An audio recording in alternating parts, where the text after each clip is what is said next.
सुप्रभात प्रिय विद्यार्थियों, आप देख रहे हैं विद्यालय शिक्षा विभाग हरियाणा द्वारा एजुसेट पर प्रसारित कार्यक्रम। आज का हमारा विषय है कक्षा छठी की हिंदी की पाठ्य पुस्तक वसंत भाग 1 में संकलित पाठ 4 श्री शमशेर बहादुर सिंह द्वारा रचित कविता चांद से थोड़ी सी गप्पें। इस कविता में कवि ने एक 10-11 वर्ष की लड़की के मन में चांद के घटने बढ़ने को लेकर चल रहे बाल सुलभ विचारों को व्यक्त किया है। बच्चों, हम सब ने बचपन से ही चांद को मामा माना है और मामा के विषय में जानना हर एक की इच्छा होती है। तो चांद के विषय में अपनी माँ, दादी, नानी आदि से तरह तरह की बातें कहानियों के रूप में हम सुनते आए हैं ना। तो बच्चों, वे भी अपनी कल्पना शक्ति के आधार पर चांद के बारे में सोचते रहते हैं। वह 10-11 वर्ष की लड़की, उसके मन में भी बार बार सवाल उठता है कि चांद को कोई बीमारी तो जरूर है, क्योंकि जब वह घटता है तो घटता ही चला जाता है और बढ़ने लगता है तो बढ़ता ही चला जाता है, जब तक कि पूरा गोल न हो जाए। कवि ने इस प्रकार पूर्णिमा से अमावस्या और अमावस्या से पूर्णिमा तक की चांद की कलाओं के विषय में बताया है। और टिमटिमाते हुए तारे ऐसे लगते हैं मानो चांद की सितारों से जड़ी हुई पोशाक है। पूरा आकाश वस्त्र के रूप में चांद को ढके हुए है और उसका केवल मुंह ही दिखाई देता है, गोरा चिट्टा गोल मटोल। तो आइए इस कविता का सस्वर वाचन करते हैं। आप भी मेरे साथ साथ पढ़ें और समझें कि 10-11 वर्ष की वह लड़की चांद से क्या क्या गप्पें लगा रही है। गोल है खूब मगर आप तिरछे नजर आते हैं जरा, आप पहने हुए हैं कुल आकाश तारों जड़ा, सिर्फ मुंह खोले हुए हैं अपना गोरा चिट्टा गोल मटोल, अपनी पोशाक को फैलाए हुए चारों सिमत। अब इसकी व्याख्या पढ़ते हैं। कवि ने बहुत ही सरल और सरस भाषा में इसे समझाया है कि लड़की कहती है, आप बिल्कुल गोल मटोल हैं मगर जरा से तिरछे दिखाई देते हैं। आप पूरी तरह से गोल नहीं दिखाई देते। आपने टिमटिमाते हुए तारों से जड़ी हुई पूरे आकाश रूपी पोशाक पहनी हुई है। फिर वह सोचते हुए कहती है कि आपका तो सारा शरीर आकाश रूपी वस्त्रों से ढका हुआ है, केवल यह गोल मटोल गोरा चिट्टा मुंह ही खुला हुआ है। आप अपनी पोशाक को चारों ओर सभी दिशाओं में फैलाए हुए हैं। आप कुछ तिरछे नजर आते हैं, जाने कैसे, खूब है गोकी। वाह जी वाह, हमको बुद्धू ही निरा समझा है। हम समझते ही नहीं जैसे कि आपको बीमारी है। आप घटते हैं तो घटते ही चले जाते हैं और बढ़ते हैं तो बस यानी कि बढ़ते ही चले जाते हैं। दम ही नहीं लेते जब तक बिल्कुल ही गोल न हो जाएं। बिल्कुल गोल, यह मर्ज आपका अच्छा ही नहीं होने में आता है। तो बच्चों, इसे कवि ने बच्चों के दिमाग में आने वाले तरह तरह के विचारों को बहुत ही सहज, सरस और सरल भाषा में प्रकट किया है कि नन्ही लड़की की कल्पना जैसे चांद के घटने बढ़ने को बीमारी मानती है जो कभी ठीक नहीं हो पाती, उसको संवाद के रूप में बताया है। तो इसकी व्याख्या करते हैं। लड़की चांद को संबोधित करते हुए कहती है कि मुझे पता नहीं पर आप थोड़े तिरछे दिखाई देते हैं, आप टेढ़े नजर आते हैं, आप पूरी तरह से गोल नहीं नजर आते। यद्यपि आपका यह रूप और आकार सुंदर है, पर हम आपको भली भांति जानते हैं। क्या आपने हमें बुद्धू समझा है, मेरा मूर्ख समझ रखा है कि क्या हम आपको समझते नहीं हैं? हमें पता है आपको कोई बीमारी है और इस बीमारी के कारण ही जब आप घटने लगते हैं तो घटते ही चले जाते हैं और जब आकार बहुत छोटा हो जाता है तो आकाश से बिल्कुल गायब हो जाते हैं। लेकिन जब आप बढ़ने लगते हैं तो बढ़ते ही चले जाते हैं और आपका आकार घटने का नाम ही नहीं लेता जब तक आप बिल्कुल गोल न हो जाएं। तभी तो आप हमें गोल मटोल नजर आते हैं। पता नहीं यह घटने बढ़ने की बीमारी आपको कब से है, और आपकी यह बीमारी ऐसी है कि ठीक होने में ही नहीं आती। व्याख्या के बाद कविता में आए हुए कुछ कठिन शब्दों के अर्थ भी समझ लेते हैं। जरा, थोड़ा सा, कुल, सारा, पोशाक, वस्त्र, सीमित, दिशाएं, गोकी, हालांकि, बुद्धू, मूर्ख, निरा, बिल्कुल। अब बारी आती है प्रश्न अभ्यास की, जो कविता से लिए गए हैं। तो बच्चों, पहला प्रश्न है, आप पहने हुए हैं कुल आकाश के माध्यम से लड़की कहना चाहती है कि चांद तारों से जड़ी हुई चादर ओढ़कर बैठा है। चांद की पोशाक चारों दिशाओं में फैली हुई है। तुम किसे सही मानते हो? सोचो और बताओ। चलो मैं आपकी मदद कर देती हूँ। आप पहने हुए हैं कुल आकाश के माध्यम से लड़की कहना चाहती है कि चांद तारों से जड़ी हुई चादर ओढ़कर बैठा है। दूसरा प्रश्न है, कवि ने चांद से गप्पें किस दिन लगाई होंगी?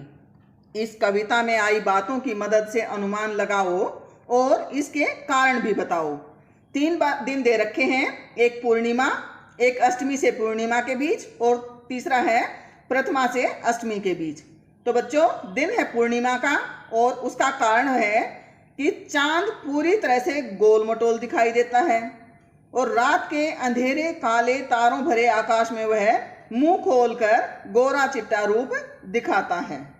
दूसरा हो सकता है अष्टमी से पूर्णिमा के बीच। कारण है चांद थोड़ा कटा हुआ सा गोल तो दिखाई देता है, लेकिन गोरा चिट्टा सा भी प्रतीत होता है। और तीसरा है प्रथमा से अष्टमी के बीच चांद का दुबला पतला रूप बढ़ता ही जाता है और उसका आकार गोल पर थोड़ा तिरछा दिखाई देता है। कवि ने अष्टमी से पूर्णिमा के बीच गप्पें लगाई होंगी, क्योंकि पूर्णिमा को तो चांद पूरा गोल होता है, उसमें कहीं भी तिरछापन नहीं होता, इसलिए वह तिरछा दिखाई नहीं दे सकता। और प्रथमा से अष्टमी के बीच चांद गोल नहीं दिखाई देता, इसलिए इस दौरान चांद से गप्पें लगाना संभव नहीं होता। बच्चों, तीसरा प्रश्न है, नई कविता में तुक या छंद की बजाय बिंब का प्रयोग अधिक होता है। बिंब वह तस्वीर होती है जो शब्दों को पढ़ते समय हमारे मन में उभरती है। कई बार कुछ कवि शब्दों की ध्वनि की मदद से ऐसी तस्वीर बनाते हैं और कुछ कवि अक्षरों या शब्दों को इस तरह से छापने पर बल देते हैं कि उनसे कई चित्र हमारे मन में बने। इस कविता के अंतिम हिस्से में चांद को एकदम गोल बताने के लिए कवि ने बिल्कुल शब्द के अक्षरों को अलग अलग करके लिखा है। बिल्कुल ऐसे लिखा है। इससे बिल्कुल की अर्थात पूरा शब्द जो है उसकी छवि हमारे दिमाग में बनती है। तुम इस कविता के और किन शब्दों को चित्र की आकृति देना चाहोगे? ऐसे शब्दों को अपने ढंग से लिख कर दिखाओ। अर्थात बच्चों, तुम्हें इस कविता से कुछ ऐसे शब्द छांटने हैं जिनको अलग अलग करके लिखने से हमारे दिमाग में कोई ना कोई आकृति या छवि बनकर उभरती है। जैसे मैं तुम्हारी मदद करती हूँ। पहला है, गोल है खूब मगर। अगर हम गोल अलग अलग करके लिखेंगे तो किसी ना किसी गोल आकृति का हमारे दिमाग में चित्र बनेगा। आप तिरछे नजर आते हैं जरा। तिरछे, तिरछे लिखने पर हमारा टेढ़ा कोई भी वस्तु हो, टेढ़ा ही उसकी तस्वीर नजर आएगी। हम समझते ही नहीं, जैसे कि आपको बीमारी है, बीमारी, इसको भी अलग अलग करके लिखेंगे तो बीमार व्यक्ति की छवि हमारे दिमाग में आएगी। तो इस प्रकार बच्चों, जिन शब्दों पर हम बलाघात का प्रयोग करते हैं, अर्थात जोर डालकर हम बोलते हैं या लिखते हैं या अलग अलग करके लिखते हैं, तो उनसे हमारे दिमाग में बहुत सारी तस्वीरें बनती हैं। तो इस प्रकार के शब्दों को आप भी सोचें, समझें और लिखें। बच्चों, अब आती है अनुमान और कल्पना की बारी। आप अपने दिमाग में कल्पना करें और अनुमान लगाएं। कुछ प्रश्न हैं, उनका जवाब ढूंढें और अपनी कॉपियों में लिखें। पहला प्रश्न है, कुछ लोग जल्दी चिढ़ जाते हैं। यदि चांद का स्वभाव भी आसानी से चिढ़ जाने का हो तो वह किन बातों से सबसे ज़्यादा चिढ़ेगा और चिढ़कर वह उन बातों का क्या जवाब देगा? अपनी कल्पना से चांद की ओर से दिए गए जवाब लिखो। अर्थात आपको चांद बनकर सोचना है और अपना जवाब लिखना है कि चांद अगर चिढ़ जाता तो वो क्या जवाब देता और किन किन बातों पर वह चिढ़ता। आपकी सुविधा के लिए थोड़ा सा अनुमान मैं भी बता देती हूँ। यदि चांद का स्वभाव आसानी से चिढ़ जाने का हो तो वह स्वयं को गोल मटोल सुनकर सबसे ज़्यादा चिढ़ेगा। वह चिढ़कर कहेगा कि तुम्हें इससे क्या कष्ट है यदि मैं गोल मटोल हूँ, मैं क्या तुम्हारे घर का दिया कुछ खाता हूँ। अर्थात मोटे को अगर मोटा कहेंगे या पतले को ज़्यादा पतला कहेंगे तो वह चिढ़ने का स्वभाव होगा तो ज़रूर चिढ़ेगा। इसी प्रकार चांद को यह सुनना भी अच्छा नहीं लगता कि उसे कभी भी ठीक न होने वाली घटने बढ़ने की बीमारी है। वह यही जवाब देता कि उसे कोई बीमारी नहीं है, बल्कि यह उसका स्वभाव है और अगर तुम्हें यह बीमारी लगती है तो यह तुम्हारे दिमाग का फितूर है और कुछ भी नहीं है। इस प्रकार चांद के जवाब होते और आप भी कुछ अन्य जवाब जरूर सोचें। यदि कोई सूरज से गप्पे लगाए तो वह क्या लिखेगा? अपनी कल्पना से गद्य या पद्य में लिखो और इसी तरह की कुछ और गप्पे निम्नलिखित में से किसी एक या दो से करके लिखो, जैसे पेड़, बिजली का खंभा, सड़क, पेट्रोल पंप। तो बच्चों, इनके बारे में आप अनुमान लगाएं, कल्पना करें और अपनी कॉपियों में ज़रूर लिखें। आपकी सहायता के लिए थोड़ी सी मदद कर देती हूँ मैं। सूरज से गप्पे अगर कोई लगाए तो वह क्या कहेगा? जैसे, अरे सूरज, तू दिखने में तो बहुत सुंदर है, लेकिन यह तुम्हारा रूप बदलता क्यों रहता है? सुबह सवेरे आकाश में लटकी हुई गोल गोल फुटबॉल सा दिखाई देता है, तब तुम्हारा रंग लाल होता है। तुम्हारे उगते ही पक्षी चहचहाने लगते हैं और सभी लोग काम पर चले जाते हैं, लेकिन दोपहर में इतने तपने लगते हो कि हम बाहर निकलकर खेल भी नहीं सकते। और शाम होते होते तुम्हारा गुस्सा फिर शांत हो जाता है। तुम्हारा घर कहाँ है? क्षितिज से दूर, लगता है किसी गहरी घाटी में छिपकर तू सोता होगा। तो बच्चों, इसी प्रकार आप भी सूरज से और बातें करें और उन्हें अपनी कॉपियों में लिखें। इसी प्रकार आप सभी पेड़, बिजली का खंभा, सड़क, पेट्रोल पंप या अपने आसपास की किसी भी वस्तु से गप्पे लगा सकते हैं। जैसे हमने पहला उदाहरण सूरज का लिया है ना, आप भी उसी प्रकार से किसी न किसी आसपास में पशु, पक्षियों या सजीव या निर्जीव वस्तु या जो भी आप आसपास देखते हैं उसके विषय में सोचते हुए उनके साथ गप्पे लगा सकते हैं। फिर बिजली के खंभे से अगर गप्पे लगानी हो तो आप क्या सोचोगे? सोचें और लिखें कि देखने में तो बिजली का खंभा बहुत ही अकड़ू लगता है, लेकिन उसका स्वभाव और व्यवहार बहुत अच्छा है।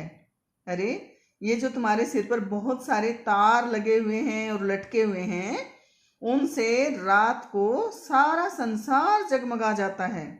ऐसा लगता ही नहीं कि रात हो गई है, ऐसा लगता है जैसे दिन जैसी ही रोशनी है।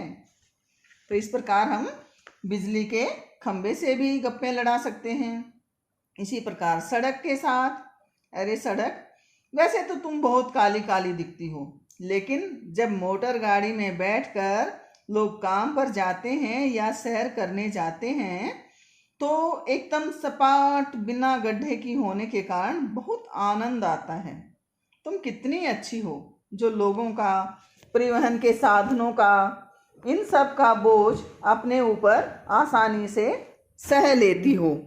तो बच्चों, इसी प्रकार अपना अनुमान और कल्पना पेट्रोल पंप के साथ बातें करने के लिए भी लगाएं और उन्हें अपनी कॉपियों में ज़रूर लिखें। बच्चों, अब आती है भाषा की बात, अर्थात व्याकरण से संबंधित कुछ प्रश्न हम सुनेंगे, लिखेंगे और पढ़ेंगे। चांद एक संज्ञा है। चांदनी रात में चांदनी विशेषण है। नीचे दिए गए विशेषणों को ध्यान से देखो और बताओ कि कौन सा प्रत्यय जुड़ने पर विशेषण बन रहे हैं।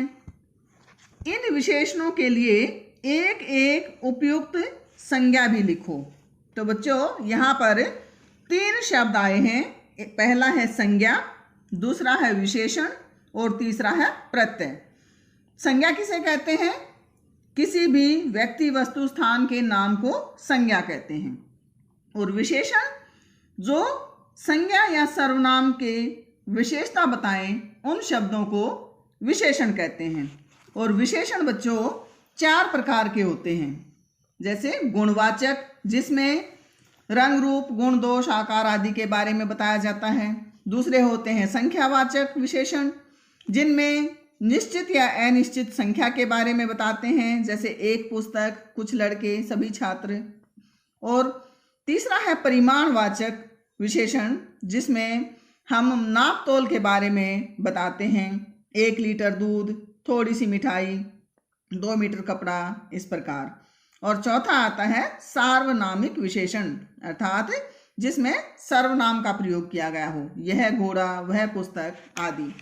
और बच्चों, प्रत्यय जो शब्दांश, शब्द नहीं शब्दांश, शब्द के पीछे जुड़कर उसके अर्थ में परिवर्तन कर देते हैं, उन्हें प्रत्यय कहते हैं। जैसे गुलाब एक संज्ञा है, लेकिन उसमें ई प्रत्यय जोड़ दिया तो वह विशेषण बन गया गुलाबी।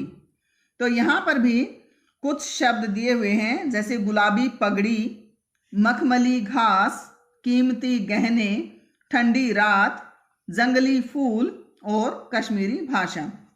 तो इनमें से हमें प्रत्यय अलग करने हैं। सबसे पहले प्रत्यय अलग करते हैं। तो गुलाबी पगड़ी में ई प्रत्यय लगा हुआ है, इसमें गुलाबी विशेषण है और पगड़ी संज्ञा। अन्य संज्ञा जो है वो है गुलाबी फ्रॉक। दूसरा है मखमली घास, इसमें भी ई प्रत्यय लगा हुआ है और दूसरी संज्ञा है मखमली कपड़ा। कीमती गहने में भी ई प्रत्यय है और दूसरी संज्ञा कीमती पेन।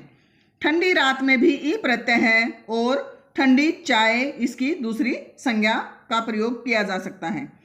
जंगली फूल में भी ई प्रत्यय है और जंगली बिल्ली, इसकी दूसरी संज्ञा है।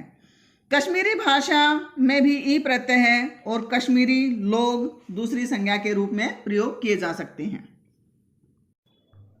अगला प्रश्न है गोल मटोल और गोरा चिट्टा।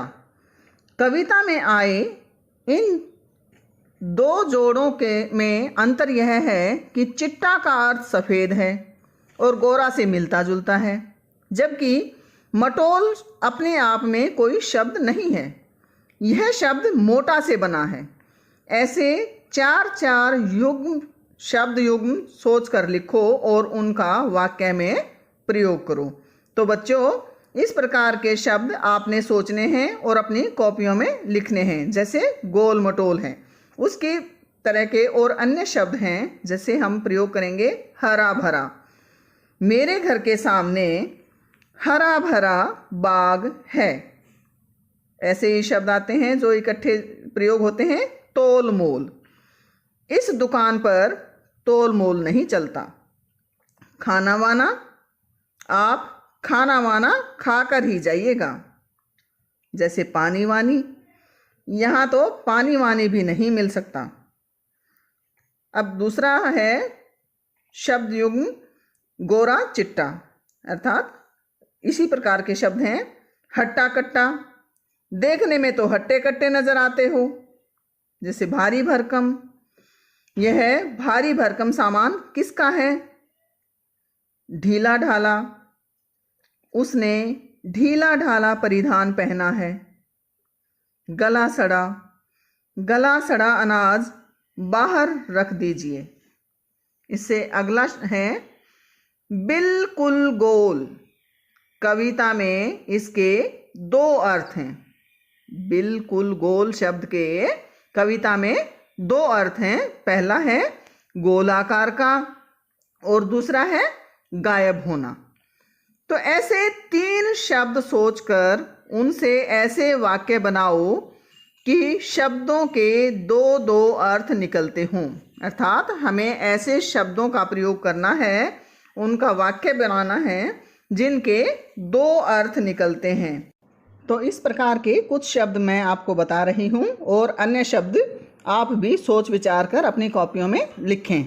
जैसे वार, एक अर्थ होता है दिन, दूसरा है हमला। आज मंगलवार है, या वह छिपकर वार करता है। दूसरा शब्द है घटा। घटा का अर्थ होता है बादल और कम होना। आकाश में काली घटा छाई है, उसने अपना वजन घटा लिया है। अगला शब्द है सोना, जिसका एक अर्थ है धातु और दूसरा है नींद लेना। सोना एक कीमती धातु है। दूसरा है रात को गहरी नींद सोना स्वास्थ्य के लिए अच्छा होता है। बच्चों, अगला प्रश्न है ताकि, जबकि, चूंकि, हालांकि। कविता की जिन पंक्तियों में ये शब्द आए हैं उन्हें ध्यान से पढ़ो। ये शब्द दो वाक्यों को जोड़ने का काम करते हैं। इन शब्दों का प्रयोग करते हुए दो दो वाक्य बनाओ। तो पहला है ताकि, पढ़ाई का काम पूरा कर लो ताकि कल पिटाई से बच सको। अभी दवाई ले लो ताकि सुबह तक ठीक हो जाओ। अगला शब्द है जबकि, वह चला गया जबकि सब ने उसे रोकने का प्रयास किया था। रोहन ने सोहन को बचाया जबकि दोनों में शत्रुता थी। अगला शब्द है चूंकि, चूंकि मुझे काम है इसलिए मैं आपके साथ नहीं चल सकती। चूंकि उसे मंदिर जाना था इसलिए वह जल्दी उठ गई। अगला शब्द है हालांकि, हालांकि तुम्हारी बात सही है फिर भी लोग विश्वास नहीं करेंगे। हालांकि वह शरीर से तगड़ा है फिर भी डरपोक है। तो अगला प्रश्न है गप, गपशप, गपबाजी। क्या इन शब्दों के अर्थ में अंतर है? तुम्हें क्या लगता है? लिखो। तो बच्चों, गप होती हैं व्यर्थ की कपोल कल्पित बातें, व्यर्थ की बातचीत। तो इसको वाक्य में प्रयोग करते हैं, वह केवल गप्पे मारता रहता है। अर्थात गप मारने में समय बर्बाद मत करो। गपशप होती हैं इधर उधर की बातचीत करना। तो आइए बैठकर गपशप करते हैं। और गपबाजी, जब कोई ऊंची ऊंची फेंकता है तो उसे कहते हैं कि गपबाजी करने से कुछ नहीं होगा।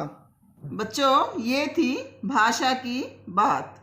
और अब चंद्रमा की कलाओं के विषय में जानते हैं, जिससे चंद्रमा घटता और बढ़ता है। आगे है कुछ करने को। पृथ्वी के चारों ओर परिभ्रमण करते हुए चंद्रमा भी पृथ्वी के साथ साथ सूर्य का परिभ्रमण करता है। इन्हीं दोनों परिभ्रमणों से वर्ष और मास की गणनाएं होती हैं। सामान्यतः 30 दिनों के महीने होते हैं, जिन्हें चंद्रमा की वार्षिक गति को 12 महीनों में विभाजित करके निर्धारित किया जाता है। 30 दिनों में 15-15 दिनों के दो पक्ष होते हैं। जिन 15 दिनों में चंद्रमा बढ़ते बढ़ते पूर्णिमा तक पहुंचता है उसे शुक्ल पक्ष, और जिन 15 दिनों में चंद्रमा घटते घटते अमावस्या तक जाता है उसे कृष्ण पक्ष कहते हैं। इसी प्रकार एक वर्ष के 12 महीनों में 6-6 मास के 2 अयन होते हैं। जिन 6 महीनों में मौसम का तापमान बढ़ता है उसे उत्तरायण कहते हैं, और जिन 6 महीनों में मौसम का तापमान घटता है उसे दक्षिणायन कहते हैं। संवत अर्थात साल के 12 महीनों के नाम इस प्रकार हैं: चैत्र, वैशाख, ज्येष्ठ, आषाढ़, श्रावण, भाद्रपद, आश्विन, कार्तिक, मार्गशीर्ष, पौष, माघ और फाल्गुन। बच्चों, अंग्रेजी कैलेंडर की वार्षिक गणना सूर्य के चारों ओर पृथ्वी के परिभ्रमण की अवधि के अनुसार 365 दिनों की होती है। इसके महीनों की गणना पृथ्वी के चारों ओर चंद्रमा के परिभ्रमण पर आधारित नहीं है। इसमें वर्ष के 365 दिनों को ही 12 महीनों में विभाजित किया गया है और इस कैलेंडर के सभी महीने 30-30 दिन के भी नहीं होते। इनको अप्रैल, नवंबर, जून, सितंबर इनके हैं दिन 30, फरवरी है 28 दिन की, बाकी सब 31। तो बच्चों ये नीचे 2 कैलेंडर दिए गए हैं और उनके अनुसार 3 प्रश्न पूछे गए हैं। पहला प्रश्न है, पीछे दिए गए कैलेंडरों में से किस कैलेंडर में चंद्रमा के अनुसार महीने के दिन दिए गए हैं? तो इसका उत्तर है कि संवत 2063 के कैलेंडर में चंद्रमा के अनुसार महीने के दिन दिए गए हैं। इसमें कृष्ण पक्ष और शुक्ल पक्ष को भी प्रकट किया गया है। अगला प्रश्न है, दिए गए प्रश्न दोनों कैलेंडरों में अंतर बताना है। तो संवत वाला कैलेंडर है वह तीज त्योहार, अमावस्या, पूर्णिमा और संक्रांति आदि को देखने के काम आता है, जबकि दूसरा सन वाला कैलेंडर प्रतिदिन के कार्यों को संपन्न करने में काम आता है।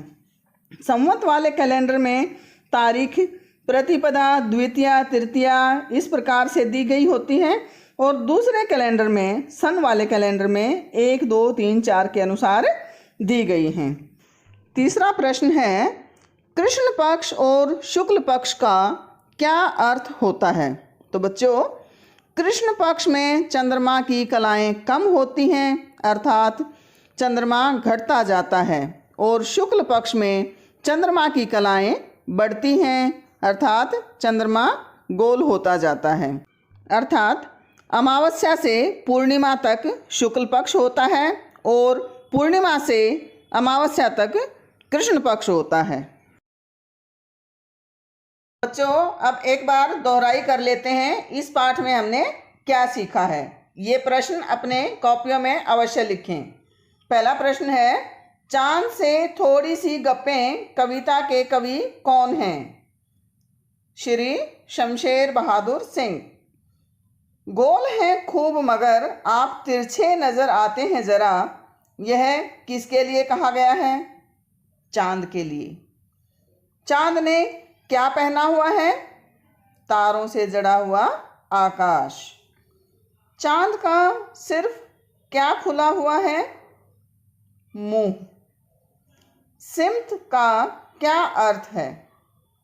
सिमत का अर्थ है दिशाएं या चारों ओर।